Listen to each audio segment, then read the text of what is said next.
Hello and welcome to Yamaha Synthesizer Tech Talk. You notice in that intro thing, there's a little cat inside the spaceship. If you haven't noticed that, I always look for the cat. Anyway, welcome to this edition of Tech Talk. Happy New Year, by the way. It is January 31st, and I can still say Happy New Year. So Happy New Year. Welcome to Tech Talk. I'm Blake Angelos from the U.S. here in the Pacific Northwest. Joining me, as always, is Hans-Peter Hinkel from Germany. And here he comes right there. Hey, Hoppe. How's it going? Hello, good evening. Good evening, Blake. How are you? Yes, it's 10 o'clock p.m. I guess. Yeah, it is. Late where you're at? It's 1 late. o'clock where I am. Yeah. 9 But hours. we're up. We're still up. Yes, I know. I would do better at your time, I think, than anyway. So, also joining us from Marseille, France is the legendary Joel Borg. Hello, Joel. Hello, How are you, Blake. sir? Hello, hello. Hello, hey, I'm fine. I hope you too. Happy New Year to everybody. Yes. Thanks. Hopefully everybody had a good New Year. I'll tell you what I did for New Year. I played in a kind of a R&B funk band, Awesome. and I used two YCs, a YC88 and a YC61. So my organ Wow. stuff, and it worked awesome. We did like all sorts of stuff, and the YC handled it pretty well. It was cool. That's Yeah. what I did. Did you guys gig or anything on New Year's? No. No. I wish it was a good time. I usually don't, but anyway. But what are we here today to talk about? Not about gigs, but about scenes in MODX Plus, Montage, and MODX and how they work.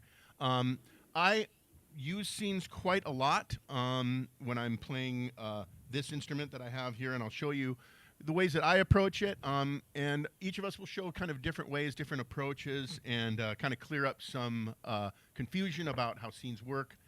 We will do that today on this edition of Tech Talk. So, without any further ado, I will start my piece here and go to my presenter scene. I'll bring those guys back in a bit, but so let's start out here. So what are scenes? Well, I have this first scene. In fact, I want to go to this initial scene to start with.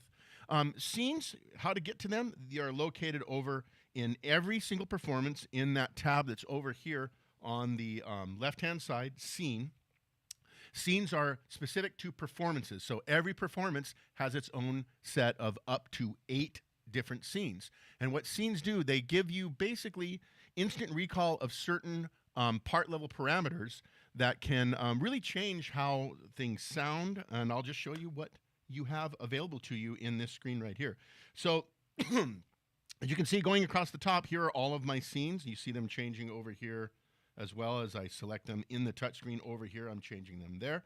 Each scene under there has these different parameters. Now, you can turn things on and off as to what is recalled in a scene. So if you don't want certain things recalled, you can not have those happen, or you can have one thing recalled, or you can have everything recalled. Right now, I have everything turned on. So going across this section here, you have arpeggio and motion sequence. You have 8 of those that you can recall, and you can set them up on how you'd like to recall inside this area here, motion sequence master, art master. You can turn those on and have a little bit more control that way. Going over to the next tab, you have super knob. So right now it is recalling my super knob at 50, and you can see if I move that, the super knob is changing. So it instantly recalls super knob positions as well, which is pretty cool. My first scene right here actually does recall the super knob, so I have a nice piano with a little bit of reverb, a little bit of EQ on it that the super knob is assigned to. I can recall that instantly. Another thing is that you can turn off which assignable knobs, because the super knob, again, is the macro controller that controls the assignable knobs. Well, sometimes I may want to not have the super knob control that, and I can turn off the assignable knob that is receiving super knob control if I want to, and I have a little bit of it. You can do some pretty creative things that way as well as what has been assigned, what does get recalled. If you set that up, it can do some pretty cool things with what it's recalling, what parameters are assigned. Going over to the next area, we have mixing. Mixing 1, reverb send, variation send, dry level, pan positioning, and level. I think Joel's going to talk a little bit more about that, so I won't go much into that. You also have mixing 2, which gives you cutoff frequency and resonance and filter envelope generator depth, which is pretty cool.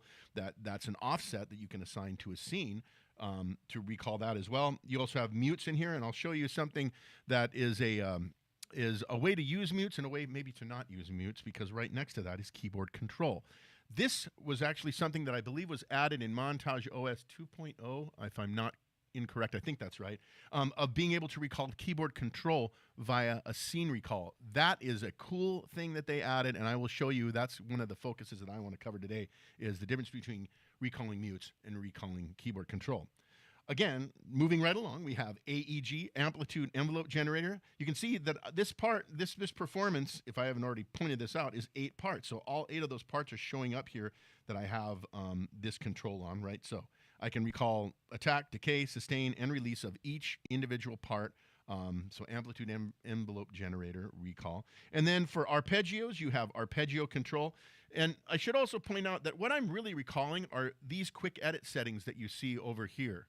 So that's what it's saving in those scenes, essentially, is just these quick edit settings. So I don't have to go over here if I want to, set the cutoff frequency. I don't have to physically grab a knob. I can instantly recall a setting and how I want it. Or same thing with envelope generator or EQs or motion sequence and so on. So right here, ARP and motion sequence. These are all ARP controls: swing, unit, gate time, and velocity. And then motion sequence parameters: amplitude, shape, smoothing, and random in the motion sequence. So that's what the scenes do and recall. So what I want to show is a way to use scenes that at the beginning, a lot of people, I would get complaints that said, you guys talk about seamless sound switching, but there isn't seamless sound switching inside of a performance, but there is. So before, what we were doing is we can assign mutes to the scene as well. So as you see, I've changed these, and I'm moving from a piano, and then I have a 2-part electric piano, one part being the electric piano sound, the other part being the noise of the key off that I've brought in as a multi-part performance that I've added to this scenes performance I have in here. But check it out. So these mutes function just like they do on a mixer. When you hit a mute on a mixer, there's no seamlessness on there. It mutes the channel, so the channel just turns off. And obviously, it's going to work the same way in here, because basically every one of these products has kind of a digital mixer built into it. So now you hear what happened. When as soon as I switch to the next sound, it cuts the sound off. I get just a reverb tail there. See, it cut the sound. So that's one way that you could certainly use mutes. And if you wanted to use a mute for a musical effect, cool. But that's generally not the way I like to use this this function. So in this case, what I've done here, rather than using mutes, it's the same exact performance, my 8-part performance here, but now I'm using keyboard control. So you see in the scene, anything that has the keyboard control means that I can actively play that part. Now you can also actively play a part, just if you didn't know this, by just selecting the part directly. But in this case, what I'm doing, I'm selecting the entire performance, and then I'm going to use my scenes to switch sounds. And check this out. Now that I have keyboard control, when I play this, I've switched the scene, but you hear the piano still ringing through as soon as I go to the electric piano. Still holding over. I just switched back to scene 1. It's going to be piano now. Electric piano. Do another scene here. This is going to be a string section.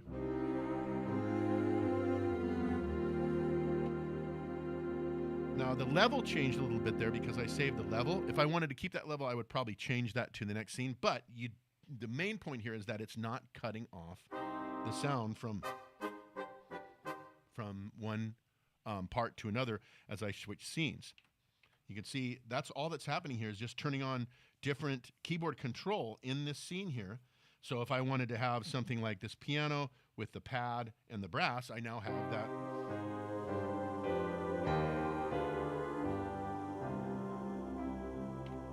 Switch to another scene, and this is just a...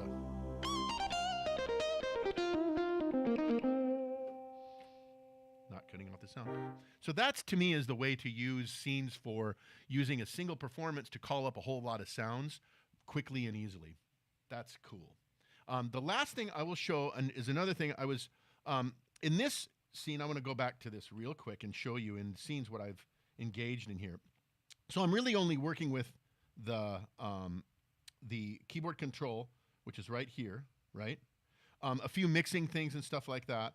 but I haven't really talked about what you can recall in the ARP and motion sequence. So last night I was thinking I'm going to show this because this is pretty cool. What I did was I just took a drum groove and I added a bass line, and I'm using only ARPs in here.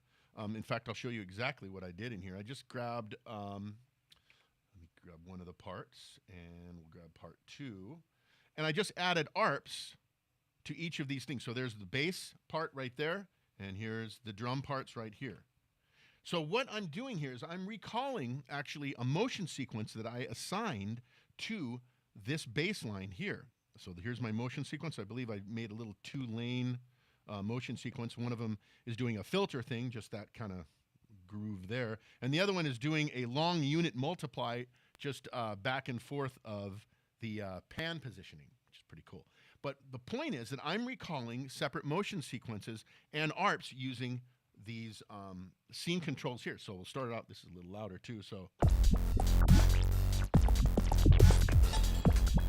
okay, so you hear, hopefully, that bass is moving back and forth. So if I turn off the motion sequencer right about there, the panning will stop. If I restart it again, now the panning's back on. You also hear the motion sequence opening and shutting the filter as well. Check it out. Now, I also have some stuff here saved for the for a motion sequencer, or rather arpeggio, I think. I'm recalling gate times. You see those changing there? So this one actually increased the gate time of the bass line, so it's a longer kind of a thing.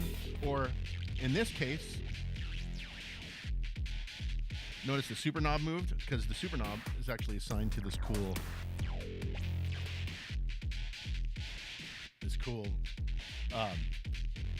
overdrive kind of sound here. Just love how that sounds.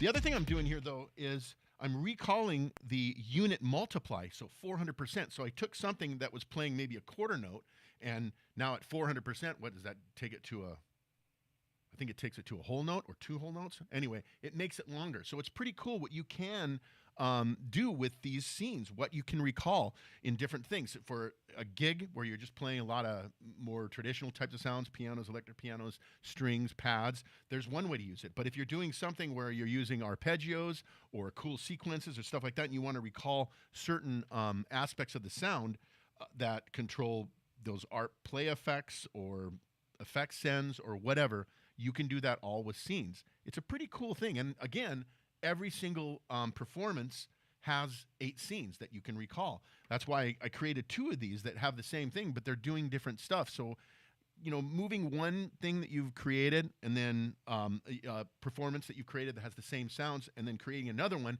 and doing different things with the scenes, what you're going to end up finding out is that you can really change how things sound drastically with scenes. It's a very cool, powerful feature of Montage, MODX, and MODX Plus. So there you have it. There's my little spiel, as they say, on scenes. And now I'm going to turn it over to my friend from Marseille, Mr. Joel Borg. Joel, take it away. Yes, thank you, Beck, and very great example with the dub. Yes, I appreciate it. So, you know I like to edit sounds. So Blake show you things with the arpeggio, and that's great. And I'm going to show you things because, you know, I suit the Facebook international groups and the French forums, and some people ask questions on this. And sometimes say, okay, I need to play a song, and I have a pad or lead, but it changed for the bridge or for the solo. So I copy the part and change some settings, and especially for the MODX Plus and the MODX, if you go up to 4, you lose the seamless sound switching. And like Blake said to you, you can do some very great stuff for and with the scene memory, and that's my way to go. And in this example here, I have a performance with 2 parts, one on the right, one on the left, with 2 sounds. And if it's like, perhaps I want to add later some parts on 3 and 4, and like this, keep the seamless sound switching. And for the parts 3 and 4, keep using the super knob and the nose, but We will see some things later with Ape about this and about sequencing too. I want to work with the part 1 and part 2, but I do not want to use the super knob for this, and I will show you what you can do with the scene memory. So let's go to the scene. Blake explained a little bit to you on the mixing. You have 2 pages. You have the mixing one with the reverb sound here, the variation effect sound, the dry level, the pan, and the volume. And sometimes also people ask, I have a solo, I use my foot control, I have one to control the super knob in a foot control too, but how to increase the level, the volume of the sound for the solo, and I always answer, use the scene memory, of course. But I will show you some other things we've seen, very interesting.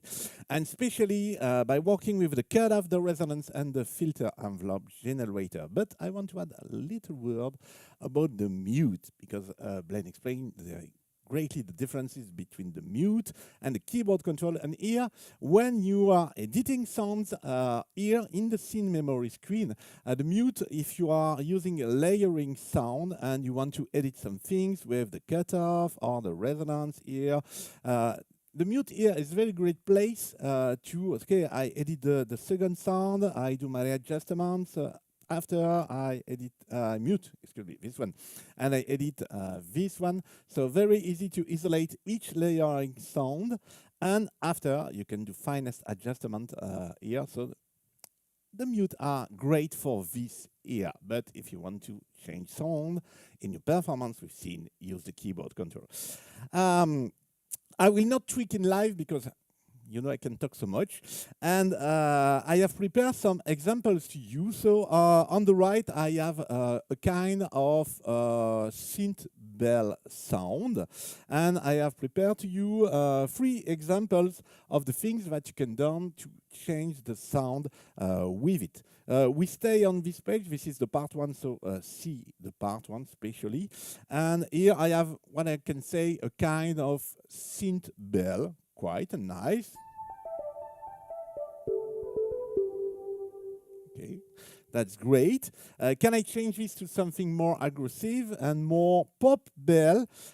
Yes, for the top, and you will see something special where I come here. So you hear more synth, more pop, but when I am here, I have this, and I will explain to you a little bit later. And if I want to do a solo, or here I do not push the level because we are on YouTube, and if I push the level too much, that will be a problem. So I align all the sounds to be on the normalized level, I will say. Here more synth, and here for this case I have add the variation sound, and I will come back to this later. So you hear only with the settings here with the variation sounds, but only with the cutoff, the resonance, and the FG, I can change the sound. The original sound is like this. And you see when I push here, I do not have the same resonance than here. More crazy, I will say. Here, I will say this song is Pong. Pong. You hear the idea, I think. And I will explain to you one thing. You need to think about what you want to achieve when you prepare a performance and you prepare a scene. For this one, to have this crazy sound, of course, you need to go to the element a little bit and place the good filter and the resonance. And you work here with the resonance as a more resonance, plus 12. And I also use something, a great effect.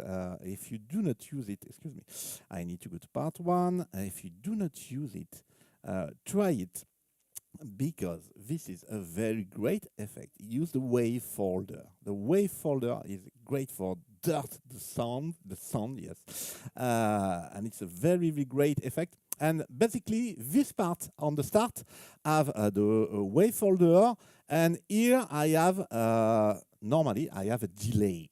But I want at one moment. For the solo, add the delay. And with the scene, you can control the variation send, but you cannot go into the insert effect. That's why here I go and I change the delay by a chorus, and I go on the command, on the effect, and on variation, I have add on routing here, I have added tempo cross delay as variation FX. So sometimes you need to manage a little bit of effect like this, depending on what you want to achieve. It can be a delay, it can be a wide flanger, it can be a phaser, a distortion. You have the multi-FX distortion, which is great to add several things. Also, so taking and this what you want to do for each part of the song you want to play when you play on stage or when you are on studio. And let's go to the second part here. We go to the scene here and take a focus here on the part 2 with the cutoff, the resonance. And here I have a pad to show you something else. Here I have a pop bell, can be a lead, something like that.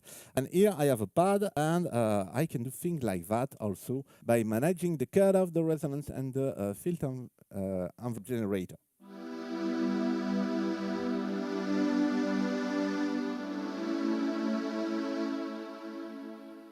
And for people who suit me, you know that I really like a pad inside the MODX and the Montage that's called VP Soft. This is a mix of strings and voice. And here, by managing the cutoff and the resonance, not too much the FG, I bring up the voice part, I will say. And I add also the delay that bring a little feedback of the sound, I would say. Yeah, if you play quickly, you have this feedback, and it can be interesting to play like this. But if at what moment on the song I want to have something more dark, more quiet but dark, here say I reduce the cutoff here drastically, and the resonance too, and the FHG too, and I have something more dark.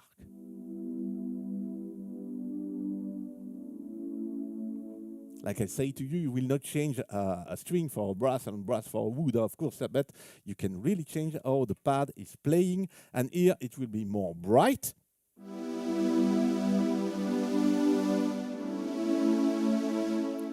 And I want to add the idea of breathing. Be careful when you do this. Here I let the cutoff and the resonance as a low level. I push the FG, because if you push too much the resonance, you will have this kind of, I will say it's not an effect, but the phasing sound like this. And it can be good and great and to have this, but this is not the sound I want to have. And if you push much the cutoff, you have the noisy part that comes.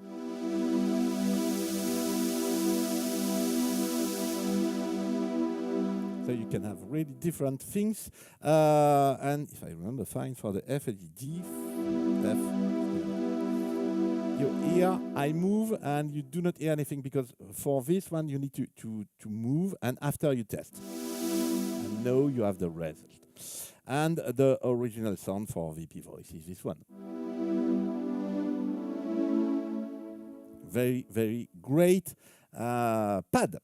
So for the mixing, you can do a lot of things with it for sound design to prevent you need to copy parts and do things like this, especially with MODX and MODX Plus. You keep the seamless sound switching. Let's go to the AG, because with the AG you can do also a great things. I take just one part to not disturb you with several and too much parts. I want to start with the original sound here. It's really an evolving sound, very, very great sound that I have here.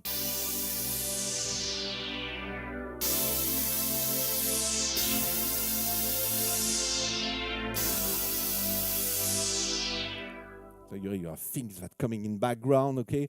That's great. And can we do with the AEG some different things with it? Yes, of course we can. And you hear when I play a little bit strong, you see it's come very great attack. And here I reduce the attack, and to reduce, we'll say you need to go to the plus.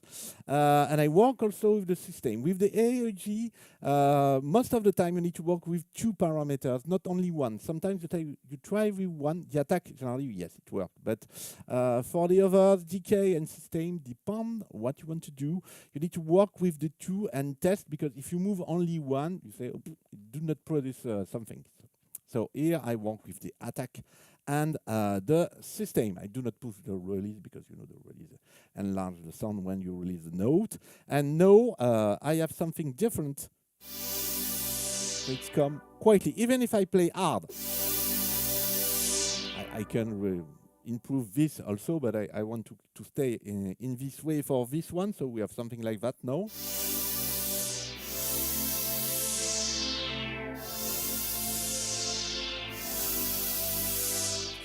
More quiet on the attack. Can I do something different? Yes, by moving the decay in the minus value and the sustain 2. That's why I say work with the 2 and try with the 2. Let's hear you.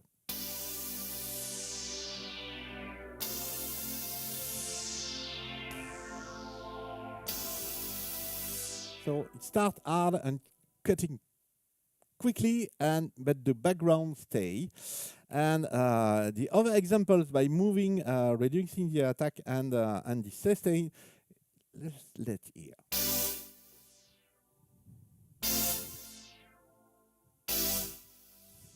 As you have a little bit of background, but you have something that short in the time. So you have great result with this. Of course, you can do some better and great things if you mix the 2, but like we are on live and I can not do too much example, I will stop like this. Just try and experiment, and you will see you can keep a lot of things by managing the scene memory and editing the mixing and the AEG. Now let's join Mr. Hans-Peter Enkel in Germany. Thanks, Jay. That was a great presentation. So now we are taking a look at a kind of different thing regarding scenes, because with the Montage operating system, with the update to Montage operating system 3, the scenes received or got a second new role. So everything that Joel and Blake showed you was related to the performance, but with the introduction of the pattern sequencer with Montage operating system 3, the scenes also now from the pattern sequencer call up the pattern, the different pattern, what we used to call the pattern sections in the motif series. And I have some examples in this case, focusing a little bit on the superknob setting, on stored superknob values, because this was a question in a kind of support case.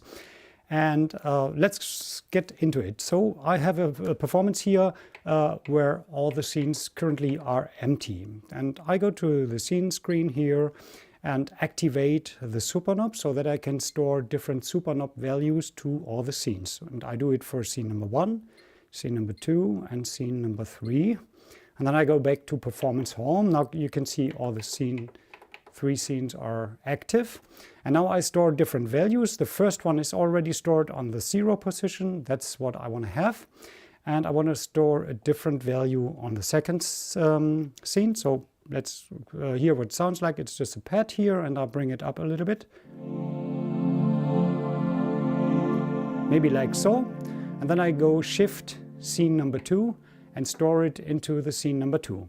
Let's go for the middle position here.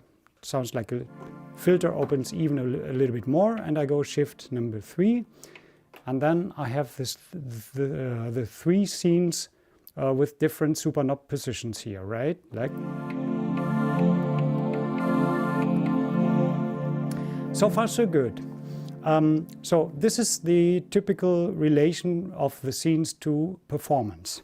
Now let's say I want to record a pattern with this performance. I unmute my parts here that I borrowed from a motif performance. Then I go to play rec. it takes me directly to the pattern recorder and pattern sequencer. And I can immediately start recording. I would just press record. I turn off the loop because I don't want to have the recording go in a loop, but just want to record the 4 bars straight away. And then I can start with the start button. Let's do it right now.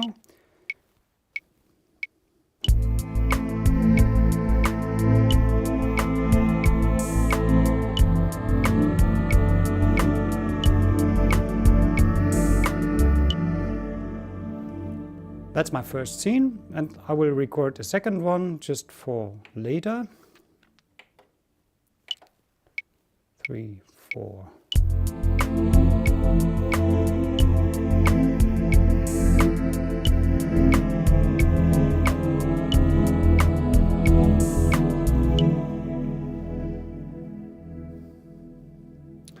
So now I go back to scene number 2, and you can see my scenes are still moving the super knob like before. So the, let's say the performance related values from the super knob are still recorded like this. Now let's say I want to record, store a different super knob setting to scene number 2. So I bring it all the way up like this. And then I go shift scene number 2 and store this into this scene right now. Let's check this again. First one is at 0, second one is at maximum, third one is in the middle position. When I go now to my scene number 2 and start my recording, you see that the super knob jumps to the position which it has, or which it had initially as I started my recording. That's because the pattern recording records the super knob position inside the MIDI data of the pattern. And of course, now we have 2 values. We have the, you can also, when you, for example, when I press the scene here, you can see it jumps to the maximum, which is the performance. Let's call this the performance value. And I can start, or I can even use this button that takes me to the beginning of the recording, which calls up the, let's call this the pattern value, right? Performance value, pattern value.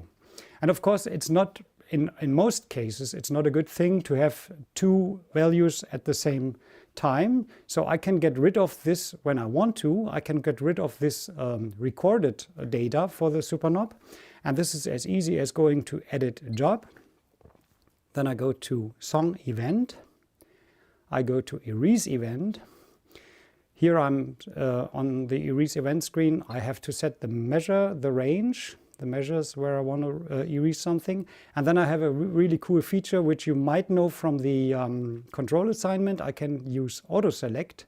So you can see currently it says at the bottom of the screen event type all. So, but I don't want to erase all, so I turn auto select on, and then I just move the super knob real quick, and then it directly changes the parameter to event type sysx, and the sub term here is system exclusive common super knob. So I can use this to erase this event, and now I go back using exit. I'm back in my pattern here. I can call my performance value using still my performance scene. But when I now use this button, you can see it doesn't jump to the initial position, or when I start, it also stays there because the data has been deleted. Now let's say I do want to record an automation for the super knob. It's as quick as just pressing record again. I have to change the record type to overdub so that it don't deletes the previous recording, and then I can just start and move the super knob, and it records the super knob movement as an automation like this. 3, 4.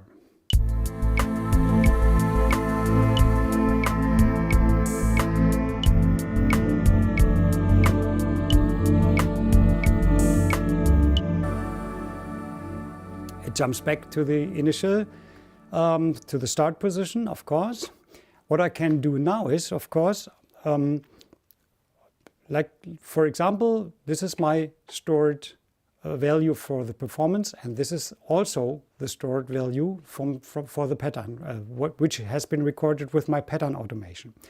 Now I can, in this case, I would say I can delete the scene value here. So it's going to the scene screen and scene number 2, and I deactivate the super knob. I go back to play record, and now I just have the pattern related value, but no longer the scene related value, right? So let's now record scene number 1, also with an automation real quick.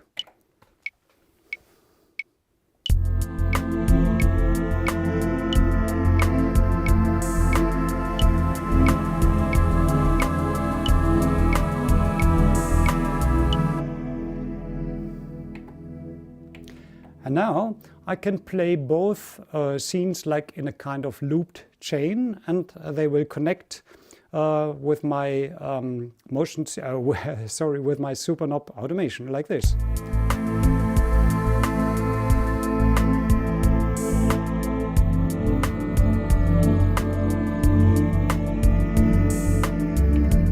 Scene 1.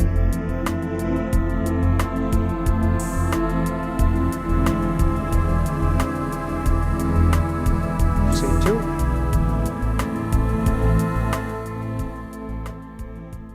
Yeah, it can go forever. So anyway, that's a quick overview about the different roles. Let's name it roles of the scenes related either to the performance or to the pattern, right?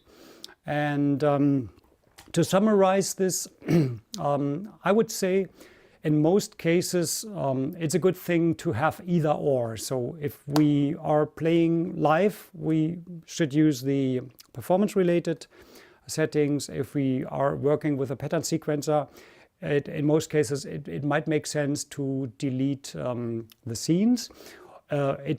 There might be situations when you maybe start playing live with a specific super knob setting and you later on you want to bring in the pattern sequencer. There might be situations where both make sense, but in most cases I would say it's either or. And like always, everything is possible. We just have to know why, how, and how to do it, and why the reason. So I have another quick example on a different performance here, and this is let's change this view. This is a smart morph performance, and in this case, when I just press the key, the super knob will move, and it's driven by a motion sequence. Let's demonstrate this real quick. So you can see the super knob moves, and it's moved by the motion sequence. Now, how about when I want to record this performance into a pattern?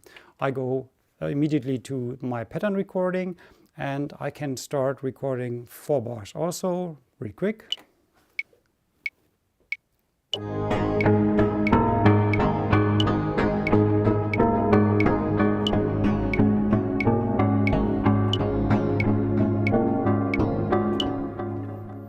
That's it so far. And now in this case, I don't have any values stored into the scenes here from the performance side. So when we go to the scene, the only thing that's stored to the scene here is the motion sequence. As you can see, the motion sequence changes with every scene, but the super knob does not change the position. So going back to my play rec screen here, of course, when I now move the super knob elsewhere, it doesn't change with the performance scenes, but of course it changes with the start of the recording, like this. But in this case, it's also the case that the super knob gets the kind of command to go to this value from 2 sides, which is, one is the motion sequence, which starts at this position, and the second one is the recorded MIDI data into my pattern recording. I mean, since this is the same position from both sides, from the motion sequence and from the recording, it's not necessary to delete the data from the pattern recording. But if you like to, you can see it's as easy as, again, going to this page. The cool thing is that the page is always stays the same when I was there. So I'm taking there again and say, I can just say erase event. And in this case, it doesn't recall when I, for example, go back to exit. When I, for example, press this button, it does nothing. Of course, when I start my recording, it starts at this position because the motion sequence will start at this position. Right? Yeah, so that's a quick look about the kind of different roles of scenes from the performance perspective and from the pattern recording. And thanks for your attention, and I say back to Blake. Yeah, awesome. Perfect. That is a great, especially just showing that you can take the, can you hear me? Hello, Blake. Where are you? Yes, I'm here. What's wrong? I can hear you. You can hear me?